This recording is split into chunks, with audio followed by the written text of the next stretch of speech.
To see the entire 60-minute video, go to Yahoo Video and search Robert Morey on their homepage. These links will also get you there. www.putfile.com/lieutenantcolumbo/media or saintaugustinian.blogspot.com and look for important Dr. Robert A. Morey links.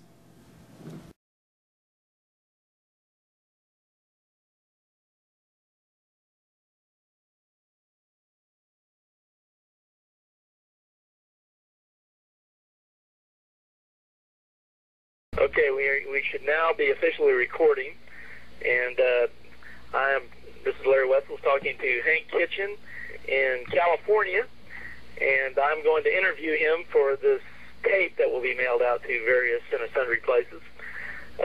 Hank, first of all, I'd like you to give us a little background in law enforcement. What is your previous background, and don't you have a ministry today that deals with investigative services? Oh, yes. The ministry is actually Christian Investigative Services. My background in law enforcement was that I came to California back in the late 70s, in fact around 74, and I went to work with the Laguna Beach Police Department as a photographer and an ID tech for Laguna Beach.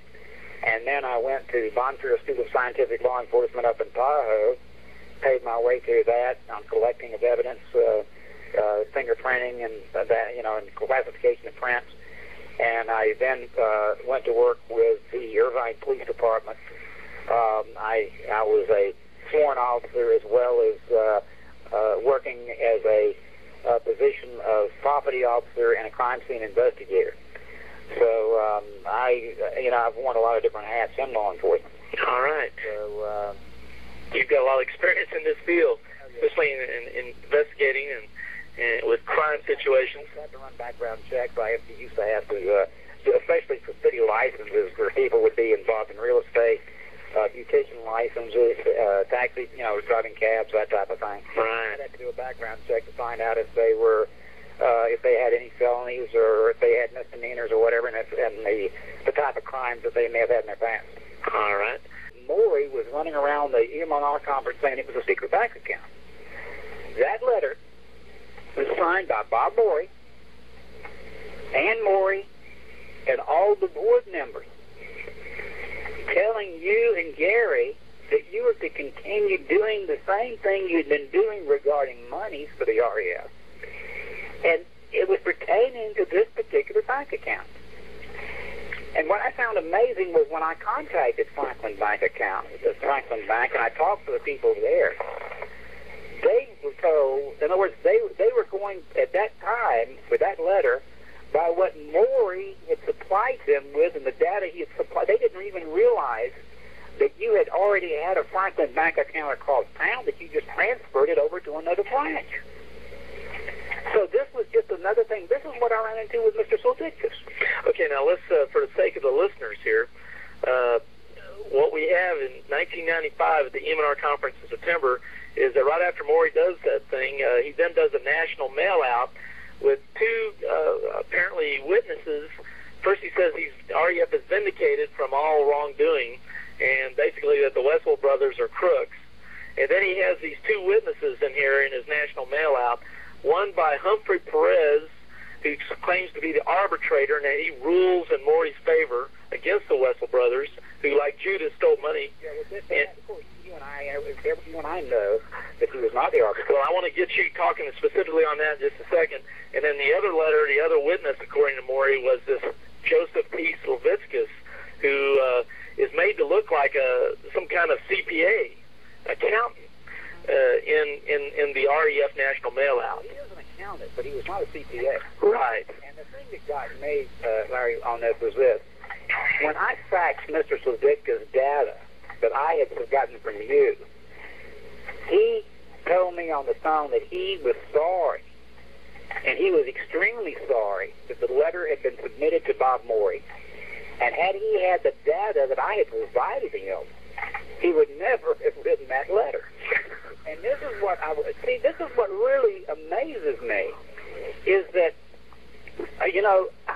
like I say, I don't know if Bob just feels like this can continue, that he could continue pulling the wool over people's eyes or what. But, for instance, when you only give people half-truths, now, the thing is, what I mean by half-truths, Larry, is this. The one area that I found out that really concerned me was when I contacted Mr. Slabitkus, who was touted in Morey's facts of the case, which I received when I got back from Atlanta from the M&R conference. How did you receive it? Well, I got it in fax. And what had happened... What, you got it from Morey? Yeah, but let me explain what happened here. Okay. You got to remember something. I was really proud to be with the M&R, to be with the REF, and to really represent Bob. I felt that the man was a tremendous scholar. I had a tremendous amount of respect for him, and like I say, he reminded me a great deal of Walter, who I'd always considered to be my mentor.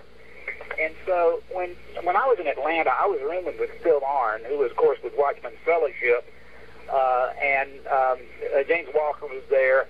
Also, Kurt Branch and the secretary, Christine. Some of these people were like Christine, the secretary from Watchman, was pretty well kind of giving me the indication that she was believing that these things that were being said about Morey by you and Gary, and I was really defending Morey. And I was really, at this time, getting very, very outspoken regarding the fact that I felt that you guys had really taken advantage of Bob.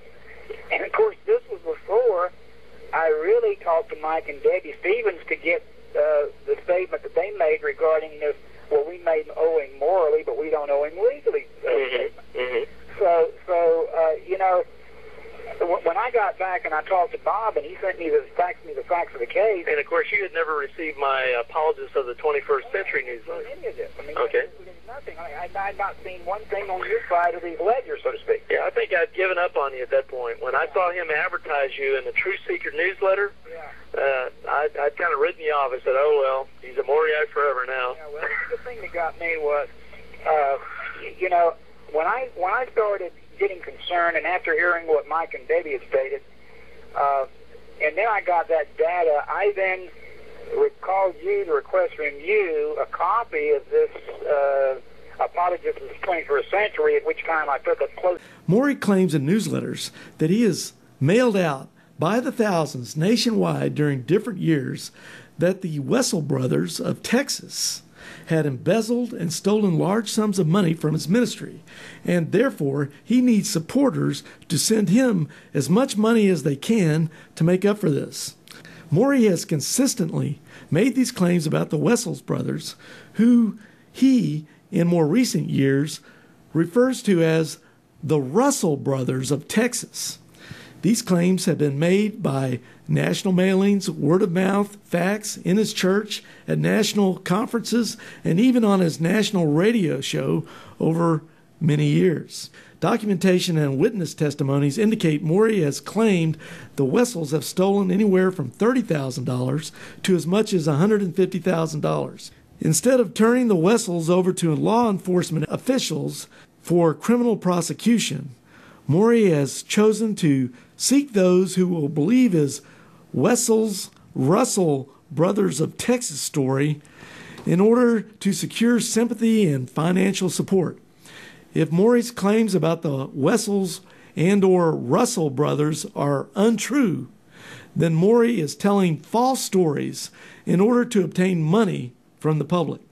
If you or someone you know has heard this story, or more importantly, if you have actually given money to Robert Morey as a result of this story, please contact us right away.